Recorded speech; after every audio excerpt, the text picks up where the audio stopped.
Howdy ho, guys and gals, it's Red, your friendly neighborhood tool bear, back again here in the old den of tools. And today the bear's got some hot insider information on when Craftsman tools are finally going to bring their manufacturing back to the USA. Now, before we jump into it, got to thank today's sponsor, that is Slick Deals. Of course, they are your premier online spot for finding all the great kind of deals. They've got over 12 million active users just sharing, finding, sharing, posting great deals each and every day. And Slick Deals has been nice enough to offer a free tool that's going to help you find those deals even easier. And that, of course, is with their free browser extension. Now, this applies to all the major browsers out there and even some of the not so major browsers. I use Chrome usually, and here, just click right here, add to Chrome. There you go. And you can be finding hot deals just like this one.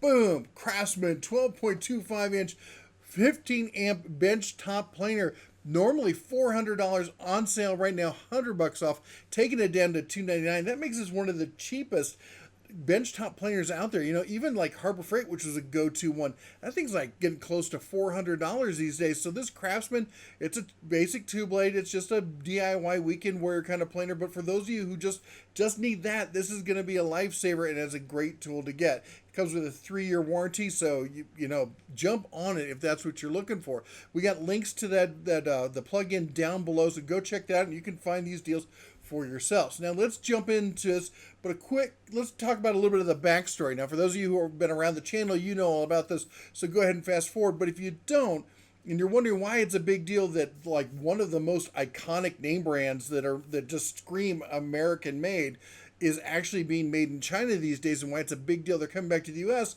well, you got to go back and you got to blame this dude, and that is old Fast Eddie Lampere. Now, he was a whiz kid financing dude who bought Kmart and then turned around and bought Sears. And within 10 years of buying Sears, he managed to basically fly it straight into the ground.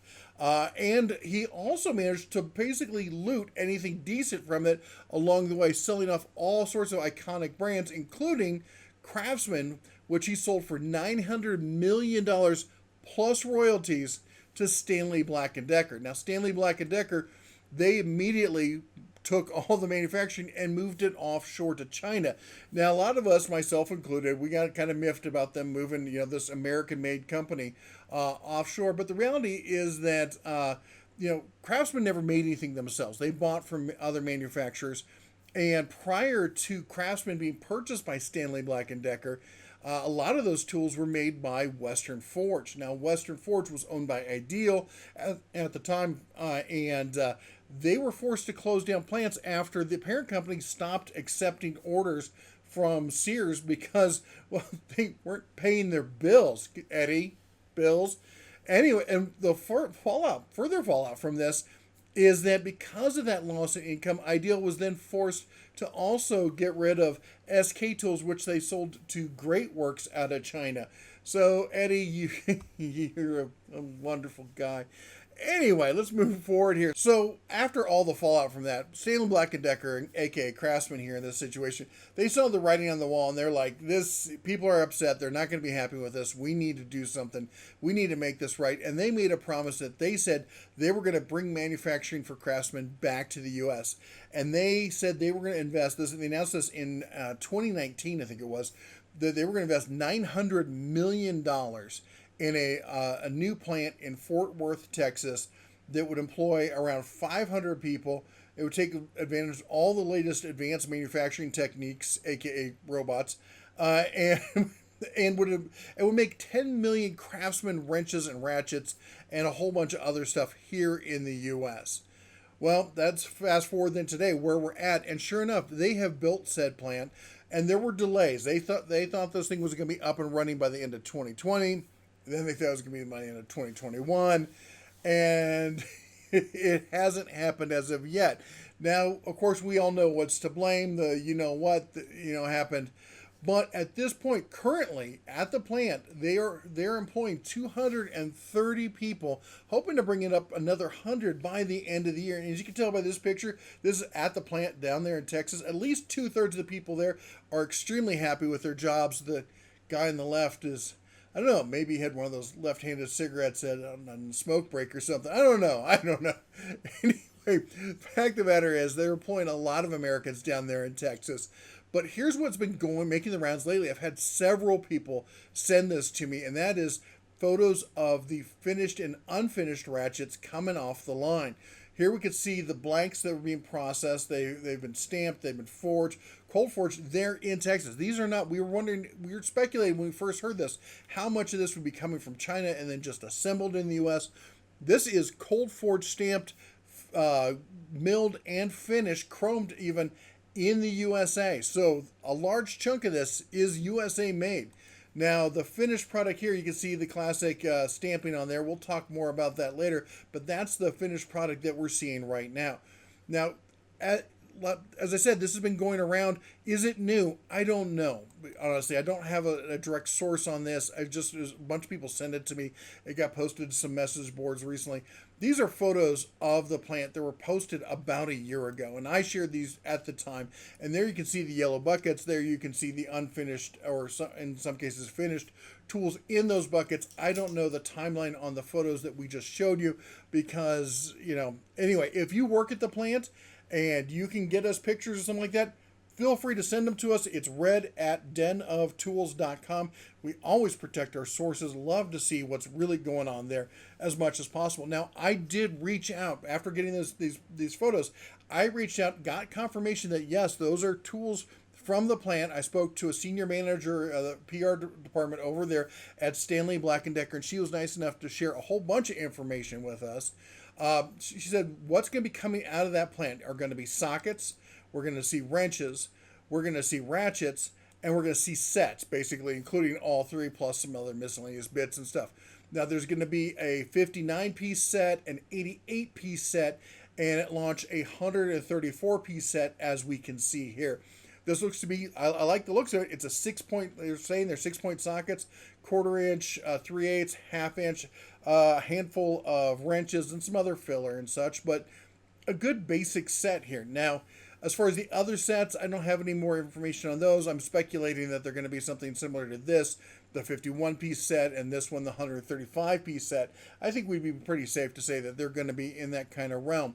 Now, the real question then going forward is, how made in the USA are these going to be? As we all know, Stanley Black & Decker, and that's DeWalt and Porter Cable and Black & Decker and Mac and Craftsman, of course, use this terminology. It's not just made in the USA. It's made in the USA with global materials. Now, that's specific language, okay? You don't mix that up. Now, a lot of people were saying, hey, I'm not so sure that these are actually made in the USA, at least the bodies, maybe only the face on it, because that's actually where it says made in the USA with global materials, because otherwise it would be stamped on the body. No, that's not the case in this situation. We know for a fact, I've talked with them, the bodies are being made in the U.S. What's happening is this component, I believe, is being made overseas, sent to the U.S., and then assembled along with the made in the USA ratchets. Why doesn't it say that on the body of the ratchet itself? Well, you'd probably have to extend the length of the ratchet to get the whole caveat in there. And they can't just put USA on the ratchet because that would imply that the whole thing was USA made. Now, a lot of people have also been spreading this term around. I want to settle this. A lot of people have been saying that it just has to be 51% made in the USA to qualify as made in the USA. And that is entirely untrue. Okay, this is the Federal Trade Commission, the FTC. This is the government. These are the people who make that rule, and they're very specific on this. Made in the USA means that all or virtually all of the product has to be made in America. There's nothing else. You can't be like, well, 90s. There's no percentage level you have to meet. In fact, it goes based on the individual products, what they consider. Now, you can use, and this is what Stanley Black & Decker has said, or has gone on to do, and that is using qualifying language, hence the with global materials, and that's how they managed to say that. All right, so anyway, don't anybody posting that stuff about percentages, they're just making that stuff up. All right, now, and other good news we got from this is that, in fact, not just are they making it in the USA, but they're making it with USA Steel. All right, they've signed a deal with US Steelworks, and they are using U.S. manufactured steel in U.S. manufactured products here in the U.S. with Americans making it. This is a pretty high percentage for these ratchets, at least, of made in the USA components, and I'm happy to see that. Now, of course, some of you may be, saying, well, we miss the old raised panel ones and stuff like that. And of course, as a fan bearer of Craftsman who grew up on Craftsman, thought I would own an entire Craftsman cave myself. I totally hear you. And that is what I would have liked to have seen as well. But you get what you get, and you don't get upset, as we tell the Cubs. Anyway, when can we expect to see this stuff? That's the real question, right? Well, as I was speaking with the PR person there, they said that it was going to be fourth quarter here in the U.S. So we're going to sometime between October and December, we're going to see these things start hitting stores, which is pretty soon if you think about it, because we're in going on mid-August here, so mid-August, September. That means just in time for Black Friday and all the sales and all the shenanigans around that. So hopefully we'll start seeing these in stores. I did speak with her, and we're going to try and get a set here in as soon as they release them. They're going to send us some stuff, and we're going to get paws on with it, and we're going to see just exactly what this is going to be and what it's going to be the makeup of. I'm excited to see it. I will say this. One of the things to think about is that even if these are not going to be, entirely made in the USA, part of the thing here is, sure, let me go back here. Sure, with the ratchet, there are going to be components here they're going to use from overseas and stuff like this. But what about with the wrenches? I mean, the wrenches, if they're going to be forging using U.S. steel, they're doing the plating there, they're doing the all of the finishing on it. These look, I don't see any reason why these can't come out being made in the USA, along with the sockets as well. We're going to have to wait and see. I did ask about this. I did not get a definitive answer on any of this.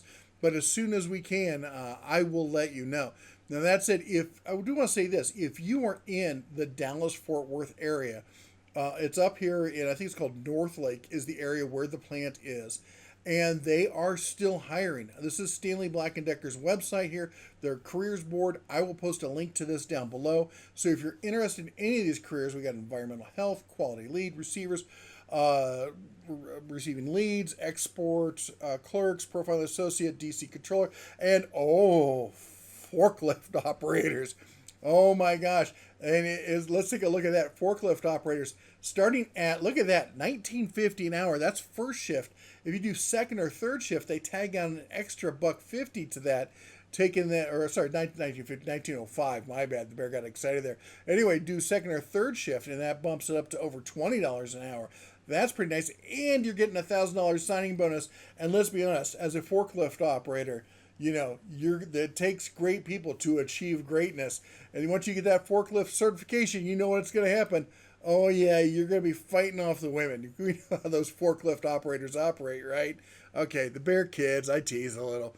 Anyway, if you are interested, the nice thing about it is it doesn't seem to require much in the way of experience or anything like that. My guess is they may train you on site.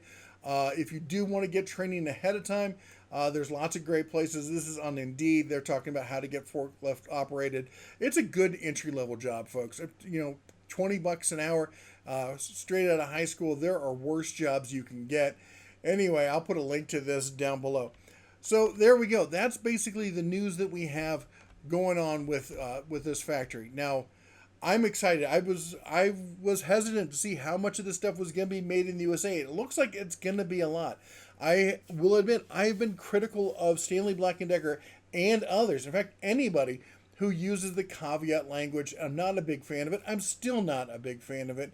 If it's made in the USA, I say market made in the USA. If it's not, then it just isn't, all right? But the fact of the matter is, I'm still happy to see Americans getting jobs. I'm really happy to see as much manufacturing as possible brought back to the U.S. And I'm excited to see if Craftsman can come back from the dead and become the great tools and great brand that we all grew up with. Anyway, let me know what you think. Put down in the comments below. Do you think the Craftsman's going to be able to pull this off? Do you think it's going to be the level of tools it used to be? Let me know what your thoughts are. Anyway, that's all this bear has to say for today. Don't forget to check out Slick Deals and get your free web extension there, because you know what? That's how you find the great deals, right? Anyway, you all take care. God bless. And as always, shine on.